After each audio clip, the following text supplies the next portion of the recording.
बातमी अवकाळीची आहे। महाराष्ट्रात अनेक ठिकाणी अद्यापही अवकाळी पाऊस बरसतोच आहे। अमरावतीमध्ये अवकाळी पावसाने तडाखा दिलाय। या पावसाच्यामुळे तिथे शेतपिकांचं मोठ्या प्रमाणात नुकसान झालंय। पावसाने 578 हेक्टर मधली पिकं सपाट केलेली आहेत। जिल्ह्यातील 62 गावांमध्ये सर्वाधिक नुकसान झाल्याचं दिसतंय। संत्रा, लिंब, आंबा, पपई या फळपिकांचं नुकसान झालंय।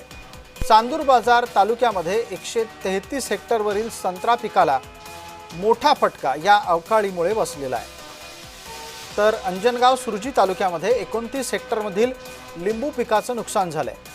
60 हेक्टरवरच्या केळीच्या बागांचंही नुकसान झालेलं आहे।